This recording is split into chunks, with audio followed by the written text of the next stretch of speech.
আসসালামু আলাইকুম। সুন্দরতম চ্যানেলে আপনাদের অভিনন্দন। যাদের নিকট কোরআন আসার পরে উহা প্রত্যাখ্যান করে তাদেরকে কঠিন শাস্তি দেওয়া হবে।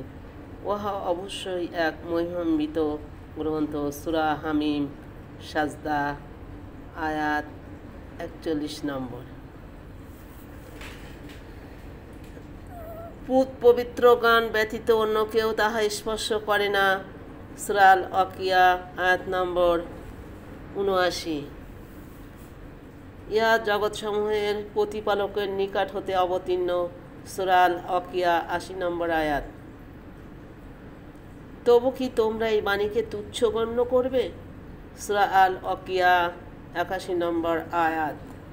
আল্লাহ তাআলা সমস্ত সৃষ্টিজীবকে এই পৃথিবীকে বিছানা স্বরূপ দিয়েছেন আর আকাশকে ছাদ স্বরূপ দিয়েছেন। আমি চাইলেও যে কোনো প্রাণী আসতে পারে না, তাদেরকে আমরা আসতে পারে না, তাদেরকে আবার বিতাড়িত করতেও পারি না।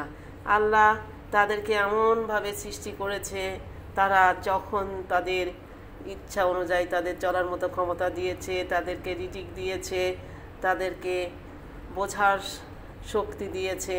তারা যেখানে আশ্রয় গ্রহণ করতে ইচ্ছুক সেখানে তারা আশ্রয় গ্রহণ করছে। এখন আমরা আল্লাহর এই সৃষ্টিজীবীকে তুচ্ছ মনে করতে পারি না, তাদেরকে বিতাড়িত করতে পারি না, তাদেরকে মেরে ফেলতে পারি না। আমি আল্লাহর প্রতি আস্থা বিশ্বাস এবং আল্লাহর প্রতি অনেক অনেক রহমতের আশা পোষণ করি। আমি আল্লাহর সৃষ্টিজীবের প্রতি দয়া প্রদর্শন করতে পারে সেই তৌফিক যেন আল্লাহ আমাকে দেয়। পরম করুণাময় অসীম দয়ালু আল্লাহ নামে শুরু করছি আল কোরআনের শ্রেষ্ঠ আয়াত। আল্লাহু লা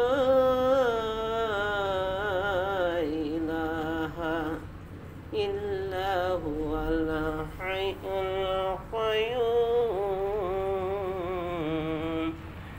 লা তাখুযুহু সিনাতুন ওয়ালা নাওম লাহু মা ফিস সামাওয়াতি ওয়া মা ফিল আরদ মান জাল্লাযী ইয়াশফাউ ইনদাহু ইল্লা বিইজনি ইয়ালামু মা বাইনা আইদিহিম ওয়া মা খালফাহুম ওয়ালা ইউহিতুনা বিশাইইন মিন ইলমিহি ইল্লা বিমা শাআ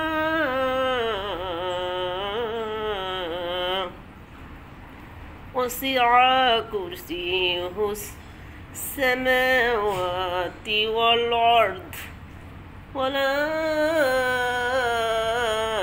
يعوده حفظهما وهو العلي العظيم।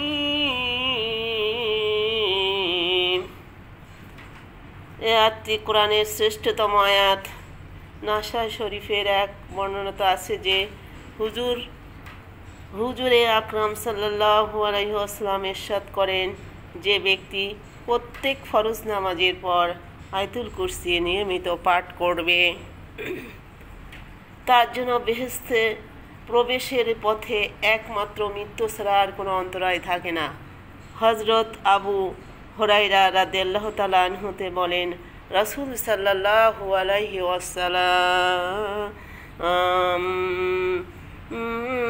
ওয়াসাল্লাম ইরশাদ করেন, সূরা বাকারার এমন একটি আয়াত রয়েছে যা কোরআনের অন্য সব আয়াতের সর্দার বানেতা।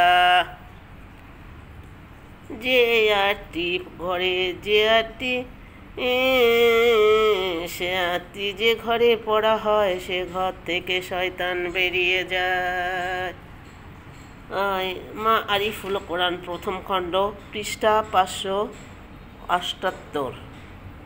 এছাড়া আয়াতুল কুরসি 4 বার পড়লে 1 বার কোরআন শরীফ পড়া সওয়াব পাওয়া যায়। তাফসিরে মাওয়াজির রহমান। আল্লাহ, পশু পাখিদের তুমি সৃষ্টি করেছ, তুমি রিজিক দিয়েছ, ওরাও সমস্ত পশু আল্লাহু আল্লাহু জিকির করো, নবীর নামে কলমা পড়ো। সমস্ত পশু পাখির আল্লাহ তোমার কাছে, তোমার কলমের কাছে, তোমার কালামের কাছে তারা সবাই শ্রদ্ধায় মাথা অবনত। আল্লাহ, মানুষকে বিবেক দাও, মানুষকে তোমার কোরআনকে বোঝার তৌফিক দাও, এবং সমস্ত পশু পাখি মানুষকে তুমি হেফাজত করো।